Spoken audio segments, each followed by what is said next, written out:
নমস্কার বন্ধুরা, কল্পনা কুটির ইউটিউব চ্যানেলে আপনাদের সবাইকে স্বাগতম। বন্ধুরা, সম্পদ অর্জনের জন্য মানুষ অনেক ব্যবস্থা নেয়, প্রতিদিন ঠাকুরের পূজাও করে। এছাড়া মানুষ বিভিন্ন ধরনের প্রতিকারও গ্রহণ করে।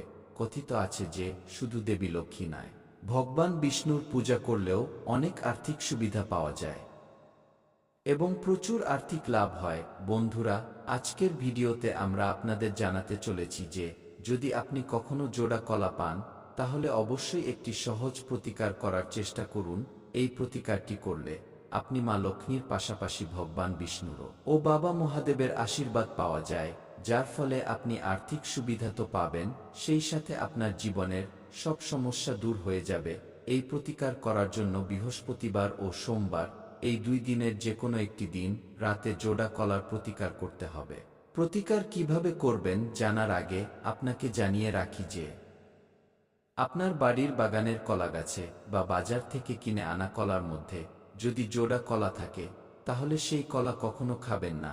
এই জাতীয় খাবার খাওয়া একটি অশুভ লক্ষণ হিসেবে বিবেচিত হয়। বিশেষ করে মহিলাদের কখনোই জোড়া কলা খাওয়া উচিত নয়। তাই এবার থেকে যখনই আপনি জোড়া কলা পাবেন, এই প্রতিকারটি অবশ্যই চেষ্টা করুন। আপনাকে যা করতে হবে তা হলো সোমবার বা বৃহস্পতিবার সন্ধ্যার সময় আপনার ঘরের মন্দিরে যান, পাকা হলুদ রঙের জোড়া কলা নিন। এরপর একটি কলায় কুমকুম এর সাহায্যে স্বস্তিক তৈরি করুন এবং দ্বিতীয়টিতে আপনার নাম লিখুন। এরপর বাড়ির মন্দিরে একটি মাটির প্রদীপে ঘি দিয়ে জ্বালুন এবং এর মধ্যে একটি লবঙ্গ রাখুন। তারপর আপনার মন্দিরে যে মা লক্ষ্মী ও ভগবান বিষ্ণুর ছবি বা মূর্তি আছে, সেখানে ভগবান বিষ্ণুর পায়ের কাছে সেই জোড়া কলাটি রাখুন। এরপর ওম নমো ভগবতে বাসুদেবায় নমো মন্ত্রটি 3 বার জপ করুন।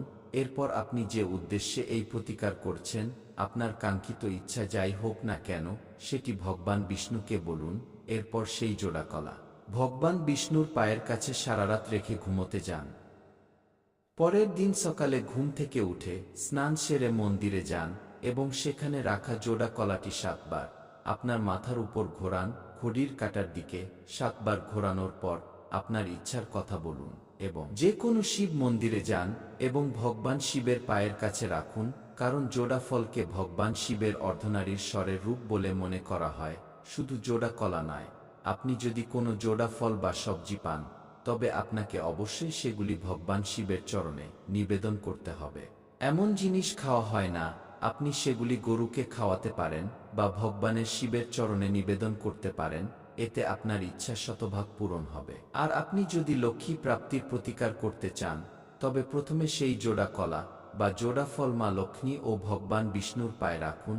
এরপরে আপনি এটি তুলে নিয়ে শিবলিঙ্গে অর্পণ করুন। এটি করলে আপনি অবশ্যই আপনার বাড়িতে প্রচুর ধন সম্পদ পাবেন, সেই সাথে আপনার বাড়িতে সুখ ও সমৃদ্ধির অভাব থাকবে না। তো বন্ধুরা, কেমন লাগলো আমাদের ভিডিও অবশ্যই কমেন্ট করে জানাবেন। আর এই টোটকাটি করুন, অবশ্যই ফল পাবেন। ধন্যবাদ।